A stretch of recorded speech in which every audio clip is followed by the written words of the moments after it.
நம்ம ஆனந்த யோகா நிலையத்துல ஒவ்வொரு மாதமும் அமாவாசை பௌர்ணமிக்கு நம்ம மௌனம் இருக்கிறதுக்கு திட்டமிட்டு இப்ப ரெகுலரா இந்த மார்கழி மகா மௌனத்துக்கு அப்புறம் இப்போ 3 மௌனங்கள் நடந்துருச்சு. அமாவாசை அன்னைக்கு 2 நாள், பௌர்ணமி அன்னைக்கு 2 நாள். ஒவ்வொரு அமாவாசை, பௌர்ணமி 2, 2 நாள் மௌனங்கள் அங்க வந்து நடத்திட்டு இருக்கோம். அந்த வாய்ப்பை நீங்க நல்லா பயன்படுத்துங்க. சரிங்களா? ரொம்ப யாரெல்லாம் ஒரு ஒரு இந்த பிறவியிலேயே ஒரு உயர்ந்த நிலை அடையணுங்கிறீங்களோ, அவங்க நீங்க மாதத்திற்கு ஒரு 4 நாளாவது இந்த மௌனத்த அட்டெண்ட் பண்ணிட்டே வந்தீங்கன்னா, இந்த மௌனத்துல நடக்கிற நிகழ்வு மகா மௌனத்துல மிகப்பெரிய அளவுல நடக்கும். நெறைய பேர் இப்ப எந்த பயிற்சியும் பண்றதில்ல.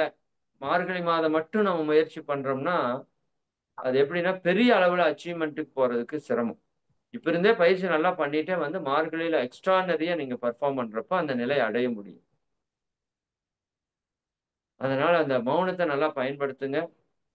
அதேபோல 2வது வெள்ளி, சனி, ஞாயிறு ஒவ்வொரு மாதமும் அந்த மாத கேலண்டர்ல முதல் வெள்ளிக்கிழமை எப்பன்னு தெரியும் உங்களுக்கு. 2வது வெள்ளி எப்பன்னு பாருங்க. 2வது வெள்ளி, சனி, ஞாயிறுல நம்ம ஆனந்த யோக நிலையத்துல இந்த ஆனந்த யோகா பயிற்சி லெவல் 1 அடிப்படை பயிற்சி. உடற்பயிற்சி, காயகல்பம், குண்டலினி தியான தீட்சை. இது வந்து நம்ம வந்து புதுசா கற்றுக் கொடுக்கிறோம். இந்த மாதம் ஒரு 25 அன்பர்கள் வந்து சிறப்பா எடுத்தாங்க. ரொம்ப எக்ஸலென்ட்டா போச்சு. எனக்கு உண்மையாலுமே ரொம்ப நிறைவா இருந்துச்சு. அதுக்காக நெறைய பேரு ஹெல்ப் பண்ணியிருக்கீங்க. எல்லாருக்கும் உங்களுக்கு பெரிய நன்றி. இனி ஒவ்வொரு மாதமும் இந்த நிகழ்ச்சி நடக்கும். அதனால நீங்க பயிற்சி எடுத்தவங்க கூட மீண்டும் ஒரு முறை வந்து எடுத்துக்கோங்க. பயிற்சி எடுக்காதவங்க எல்லாருமே வந்து அங்க நேரடியாக பயிற்சி கற்றுக்கொள்றதுக்கு முயற்சி பண்ணுங்க.